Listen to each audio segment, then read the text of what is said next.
Hey there, it's Billy Tarasio from Modern Law Practice. And today I want to talk to you about the Maximum Lawyer Conference wrap up. I have lawyers ask me all the time what conferences they should be attending. And I haven't actually reviewed a conference before, but since we've started the vlog, we might as well do so. It was very, very interesting and a really good time. And so here are my takeaways from Max LawCon.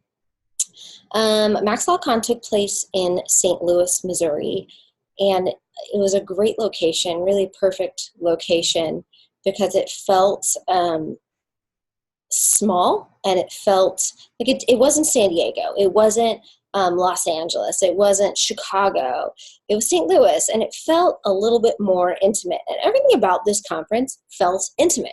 That's probably the theme, I think, of the Maximum Lawyer Conference. This was not a huge conference. There were probably 150 people there, and the Maximum Lawyer Conference attendee list mostly came out of listeners of the podcast, the Maximum Lawyer podcast, and the Facebook group. So many of these people already have relationships, which is great. When we walked into the lobby, we were greeted by a whole lot of people that we knew, and then introductions were made. This is a very down-to-earth, very real group of people, and who are very interested in supporting each other across the country. So culturally, that's really special and something that I think anyone would be lucky to be a part of, and you don't have to wait. You can listen to the podcast now, and you can join the Facebook group now. So I would highly recommend you do that.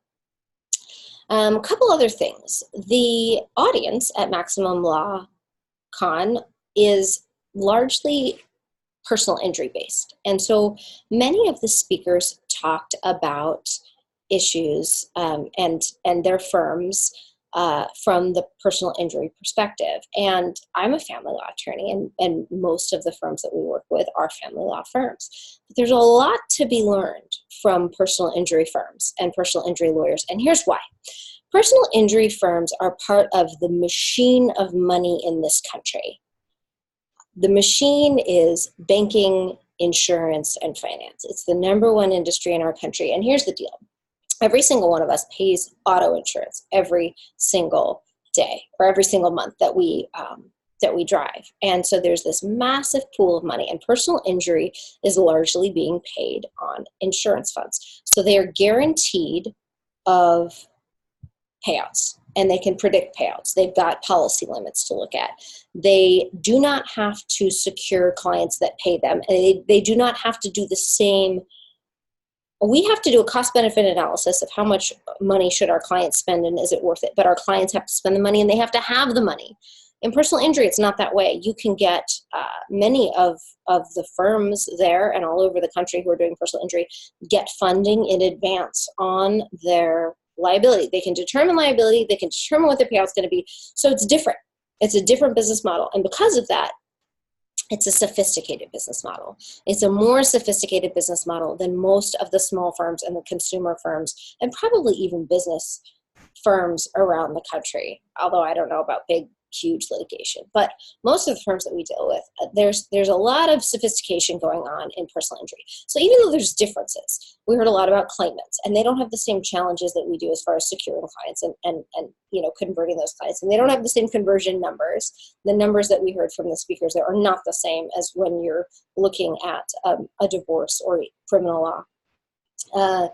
But there's a lot to be learned to all of us from looking at personal injury, and we should all pay attention to that. And having a mixed conference where there's mixed areas of law and you're looking at things pretty specifically about that area of law has been just hugely beneficial. The other takeaways I've got, there were some speakers who were better than others, which is always the case. The talks were really cool because you had 10-minute talks, 20-minute talks, 30-minute talks. Some were more relevant than others, but some could have been probably more relevant with a little assistance. This is not something I'd thought about before, but there were several speakers who had so much information to give to the audience, but and they were just giving of their time freely. They weren't selling anything. They had nothing to gain. They hadn't given these presentations to other people before. They put this together for Maximum Lawyer Conference. And sometimes the slides were hard to read.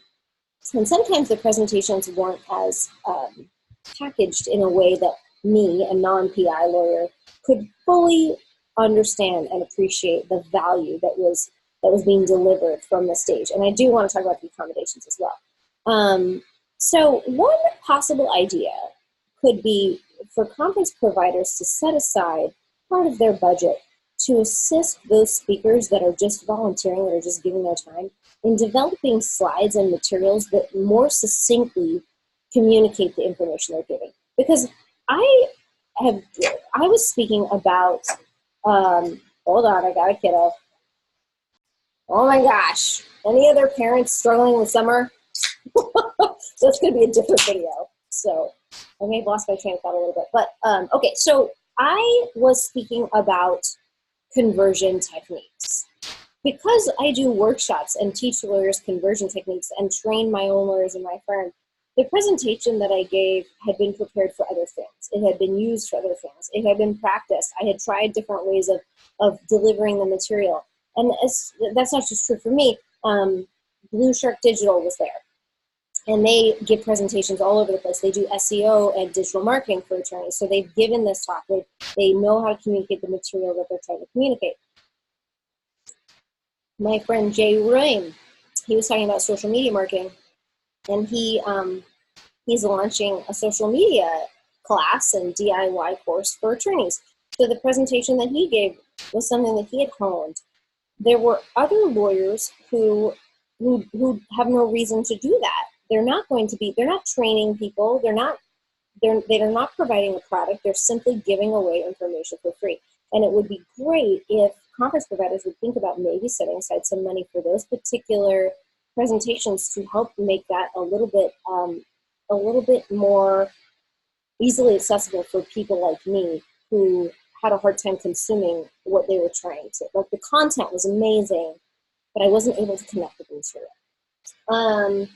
So, it's a presumptuous idea I had, but nevertheless, it's an idea I wanted to share. There were presentations that were extremely vulnerable and real, and it's such a great combination of practical and personal, because we all bring our whole selves to our job every single day, and we have to live with our whole selves, and it affects our lawyering, it affects our business, it affects our families. So I loved the holistic way that this conference presented material and thought about lawyering. The conference also had happy hours, a lot of free alcohol, food, bands. But that wasn't the best part. The best part was the ability to connect. So the venue was really cool. It was at a concert hall. So they'd rented out a concert hall. So there's this big stage, which was super cool. And there was a lobby that had a lot of room for people to talk. And people were in and out of the conference throughout the time, and it was great. And then there was also like a smoking lounge, for concerts, a patio that was great for lunch, and you could step out during conference, and there was Wi-Fi. And so that was fantastic. On the first night we were there was a reception, and you've got loud music pounding and drinks and food. And I was talking to a lawyer, and a lawyer that I know, and he's getting ready to launch this new vision he's got. It's kind of a complementary service to his law firm. And so many of us lawyers want to do that. We see a niche that's outside of our litigation practice, and we want to explore that. And so he wanted to explore that, and he was talking about how he was getting ready to partner with this guy he had met online who was going to market it for him and help him launch it. He was going to pay him quite a bit of money and give him a stake in commissions in the future. And this is red flags for me, because I've been an entrepreneur for a long time, and I've made a lot of mistakes. And so I got out of the cool reception with the pounding music, and we went downstairs with 3 other lawyers and just talked through this guy's idea. And we really fully explored his idea, the purpose, the business model, and I hope that he doesn't end up giving this guy he met online 40% and a whole lot of money extra. And I don't think he's going to, but he does have an amazing idea, and we have to flesh out the idea and work on it. So the ability to make connections, I think, was one of the best parts of this conference. And it wasn't forced. It wasn't like one of these conferences where it's like, you don't make connections. Because I've been to those too. And I still prefer that, over conferences like CLE style bar association conferences. I had to look back at my notes because I didn't want to forget anything. All in all, I feel inspired. I started doing some new marketing stuff. Got some great ideas from really innovative leaders all around the country, and I'm very, very grateful to Jim and Tyson for putting together this event, and for all of the warriors that I got to spend time with there, for the true connection and investment that we are willing to make in one another.